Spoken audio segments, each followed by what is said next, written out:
Hello guys, it is Eric here again, and this episode we're going to be going over more complex packets and also sending a packet from the client to the server. Yeah, so first off really quick, I made a mistake last episode that I didn't realize until I got it all published, and about 2 hours later, while writing all the stuff for this video, I'm like, oh, that's a bug.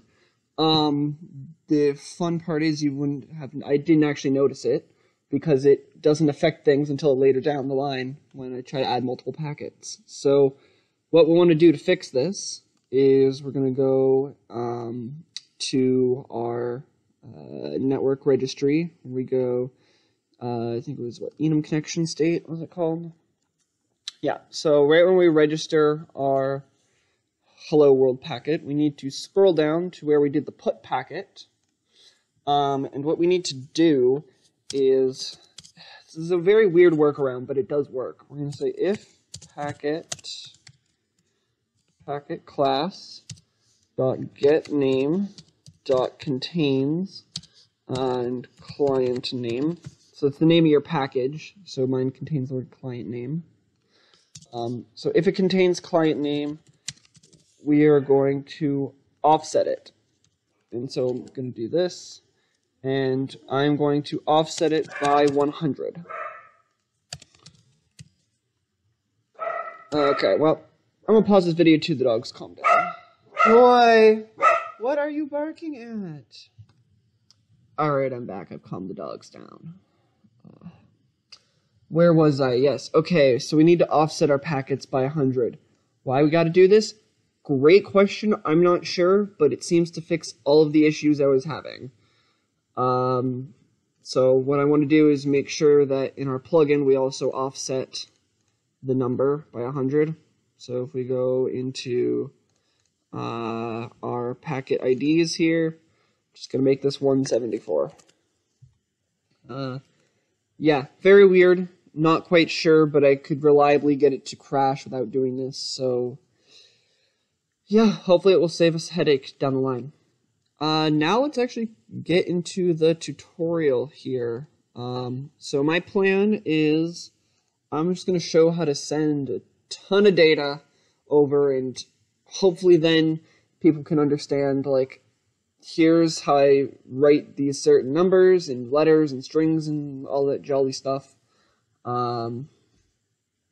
Yeah, so then you can make your own packets without sending the Discord, oh, I need help, I don't understand this. Hopefully once they go over, yeah, I'm kind of ranting here, going over like how to write every possible thing you could need. Yeah, so what I want to do is we're going to go to packets, and I'm going to make a packet where it's going to be a C packet, because it's going to be sent from the client. More complex data. Good enough. I don't know. Extends C packet. Okay, so now we're going to write some data. Let's first go over, let's write an int. Buffer.write int. Let's do 1337. Good number. Let's also write a double. Buffer.write double.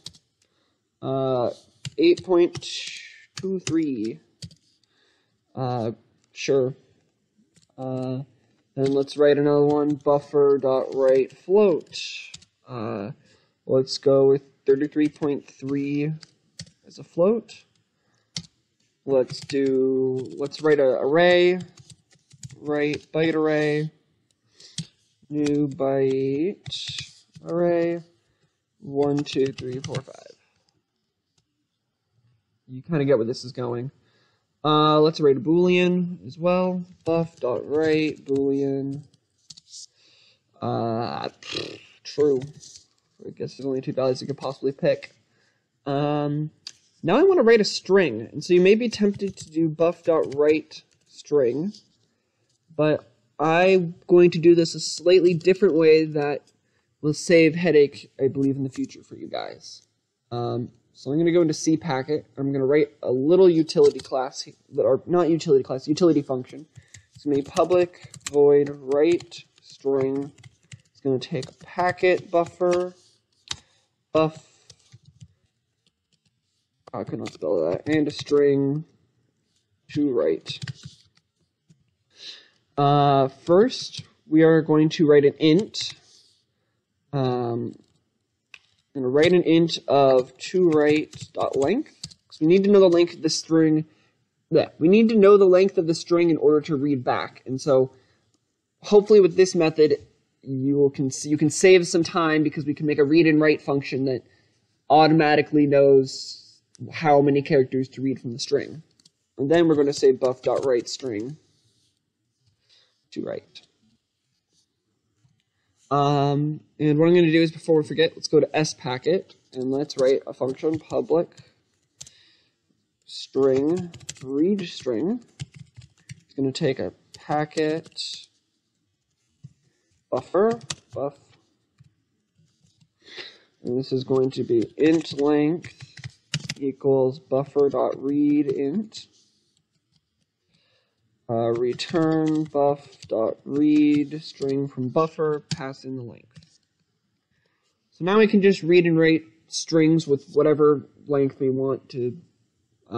Pretty much, 32,000 characters is about your limit you can write, but it just makes it easier and less of a headache to be like, oh, I forgot to read this integer, and now everything's broken. So we're now just going to say write string and pass the buffer, and then let's write hello world, because I can't think of anything else to write. Now let's write a UUID. Write UUID. So let's just put a UUID in here. Let me go to just a UUID generator here. UUID generator. Put that in there. Perfect. So this could be really useful for writing a player's UUID or UUID of something else. But yeah, let's write. What else do we want to write? Let's write an enum. And we're going to do, I don't know, enum art. Let's do burning skull, because that sounds cool. So those are all the photos, all the picture frame photos. You can use whatever enum you want, though. I'm just using that as an example because I'm too lazy to make one. Let's do buff.write block position. New block position. So we can write the X, Y, and Z coords of a person or an object. Let's just do 10, 20, 30, because, yeah, why not? They're not actual coords. It's basically just an array of 3 ends, but whatever. That's let's also write an item stack. Write item stack to buffer, new item stack of blocks.wool. Let's do like a wool color block. Wool color, colored wool block. Oh, my words. Blocks.wool, we want 10 of them and like a data value of 5. Good enough. Import net Minecraft item. Now let's actually do something a little bit more complex. Let's write an NBT tag. If you don't know what an NBT tag is, it's basically all the storage format that Minecraft uses to save everything. It's super useful, and you can save a lot of data to it and transfer a lot of data. So what I'm going to do is we're going to say NBT tag compound test tag equals new NBT tag compound. Let's do test tag dot set boolean test boolean, and we'll make it true. Yeah, and then let's just write this boolean buff, or write this tag buff.write write NBT tag to buffer test tag. So this can hold just a lot of things. You can do array lists, you can anything you can store, you can put an NBT tag. It's super, super useful. But yeah, let's be done with this for now. I feel like this covers everything you could possibly want to write. There's nothing else you can really write with these, but this should be enough to write pretty much any packet you could hope to dream of. Okay, now what we need to do is add this. So let's go to enum packet direction. No, connection state. That's the one I want.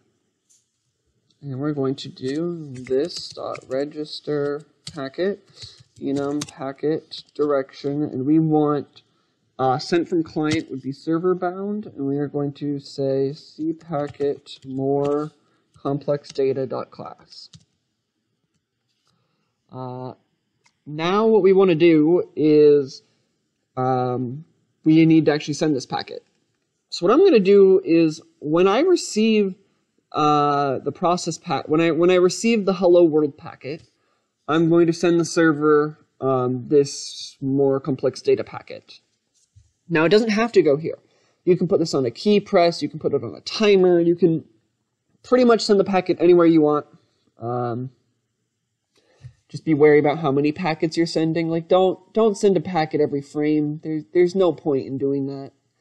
You'll probably end up overloading something. So be careful where you send packets, but you can pretty much send them anywhere in the game code. So what I'm going to do is say Minecraft.get Minecraft dot, I think it's get net handler dot add to send queue new C packet more complex data.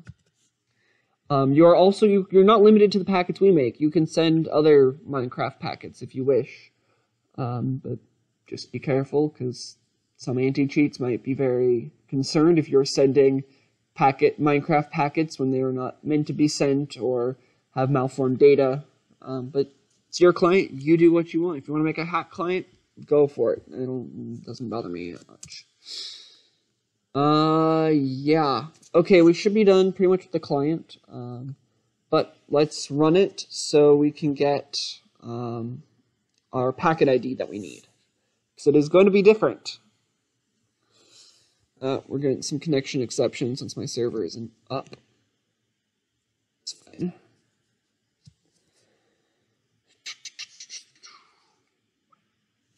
Alright, so when we click multiplayer, we should see... Hello. Why don't we see our packets, Minecraft? Okay, that's weird. I don't know why that didn't work. Oh. So that's not right. So what I did is, here's where things get fun. Let's put this in parentheses. Because I'm just adding 100 to a string. So it's 70, yeah, so that's not right. Let's try that again. That's only affecting our debug output, so that won't actually affect our packets, but it would be nice if it would tell us the right packet ID. Would be handy. But, alright, let's run this again. There we go. There we go. We see 126 is our ID. So now we're going to move all toward the server. Going to just minimize that. And let's close out of all the packets. There we go. First up in packet ID is public static final int C packet. What did I call it? More complex data equals 126. Now we need to go into client and make a new class. Yeah, we're gonna do cpacket more complex data. And going to extend cpacket. So now you probably remember in ECPacket that all the methods are obfuscated. Well, almost all of them. So now the issue is going to be if I go into a decompiler right here, you can see for Minecraft's code in the server, everything is just kind of named A. We got G, B. How do we know what we're supposed to do? You could either just every time look in a decompiler, which is totally an option, but I have created a little copy and paste utility thing. It's not really, yeah, I guess it's a utility. They're just overload functions, essentially, that you can paste in. So they're going to be in the link in the video description, but I'm going to copy them on my second monitor, and I'm going to paste them in here. I'm going to need to import a few things. UUID, going to need to import block position. Going to need to import craft item stack. Need to import this. Need to import IO exception. And I've also included things to read an item stack as a bucket item stack or read it as a net Minecraft item stack. It's up to you which one you want, but these all now have the right names instead of data.c, data.i. You know, I thought that would just be useful for this series. And we're going to do the same thing to sPacket on the server. We're going to copy the methods off of GitHub and paste them right in here. Need to import a couple things, block position, location, MBT tag compound, UUID, all that stuff. Yeah, that should be it. Yeah. Alright, so once we have that done, now we can start actually reading the data from our packet. So, we're going to have quite a bit of things in here. We're going to have an int, rint. I'm just going to prefix everything with r because it's what we read in. Double, r double. Float, r float. I'll probably speed this up. Byte, r byte array. Ooh. R byte array. We want a boolean, r boolean, string, r string, UUID, r UUID, enum art, r enum, block position, r block position, item stack, r item stack, NBT tag compound, r NBT, I'll just call it, import everything, block position, item stack. Cool. Now we need to read in all of these. So we're going to say rint equals data.readInt. Now you have to read these in the same order that you wrote them out. So in the server we did rint first, so or the client, sorry. So if I go to here, we wrote the integer first, so now we have to read the integer first. So you have to do them all in the same order.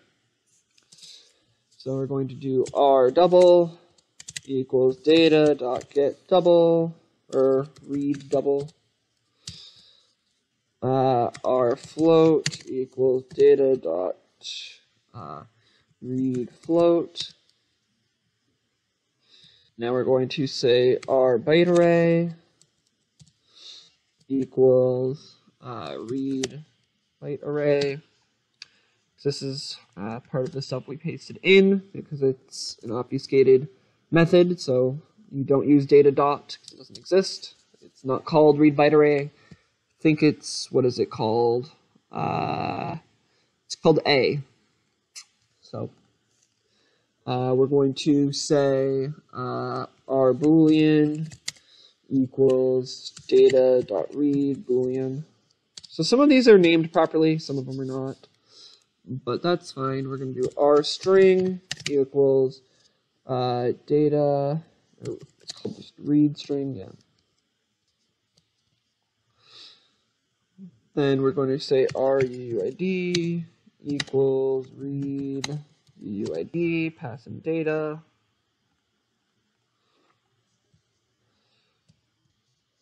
So we're going to say, what do we do? UUID. We need to do R enum equals read enum. We're going to pass in two things, data, and then we also need to pass in enum art.class, which is what we're using for our enum. Then we need to do the R block position equals read block position. So there's two of them. There's read block position and read block position bucket, which returns an int, and then there's this one that returns the net Minecraft block position. So we're just going to use the net Minecraft one for this example. R item stack equals read item stack, and we'll just use the net Minecraft item stack. And let's just throw that. Is it not going to like that? Okay. Let me do a couple rearranging here. Let's make these, yeah, so what we're going to actually do is say throws IO exception and throws IO exception. Now we might have some issues, yeah. Okay, so now, hold on, now we gotta go to here and say throws IO exception. And then in sPacket, we're gonna say throws IO exception. Now this should be happy if we say throws IO exception. Cool. Now it's happy. We're going to do R NBT equals read, NBT tag, pass in data again. Now what we're going to do is just print these all out. So system.out.println, just copy this a few times. Oops, wrong keybind. Then I'm just going to copy all these into it.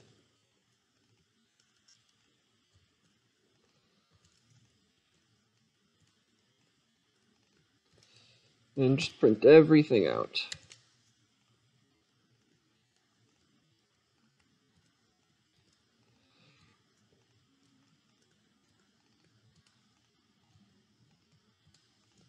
Oops, that one's supposed to go in here.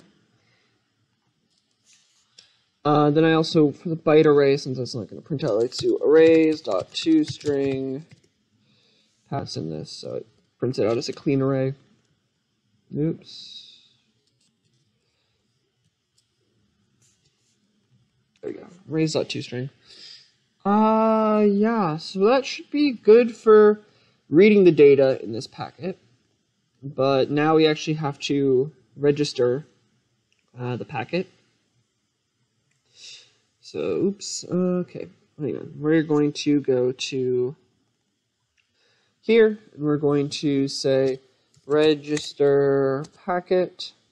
This is cPacket, more complex data.class, cPacket, or it's packet IDs, cPacket, sender.client.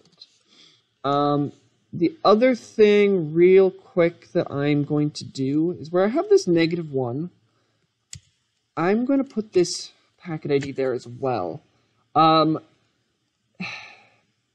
It should be an unused legacy ID, but there have been instances where this was used, and I'm not sure if that is a protocol lib bug or if I'm just not understanding it right, but for safety's sake, I'm going to put the packet ID there instead of -1.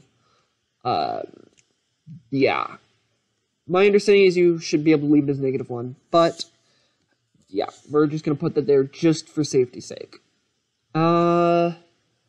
Yeah, now we should be able to export our plugin to the plugins folder. Say export, yes, overwrite. Now we go to our terminal. Oops. And we say java-jar spigot jar. And we should be able to run this. And hopefully if everything goes right. Wow, it doesn't error. Look at that. So now let's go and join our server.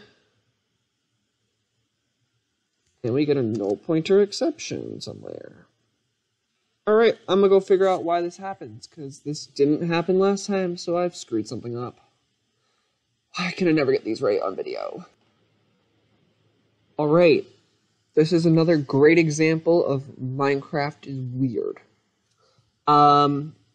So apparently, I have to at least have existed in the world for 2 ticks to be able to send client data back to the server, weirdly. Not really sure, but since SPacket Hello World is sent like right when you join, I had to delay it 2 ticks, so I'm in the world, and then my client can actually seem to send data back, even though I can seemingly receive data if I'm not in the world. I don't fully get it. I have to delve into the deep depths of Minecraft's inner code, and I just don't want to do that right now. It's 4:35, I'm tired.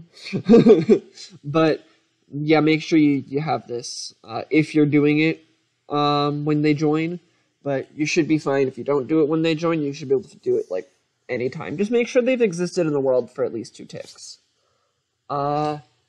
Yeah, so here, if I go into the world, we should now see, we get all this. 1337, our number, our other number, our array, true, hello world, UID, our enum, burning skull, our block position, 10 times, tile of cloth, which is wool, with the data value of 5, and we got our MBT tag, as Jason.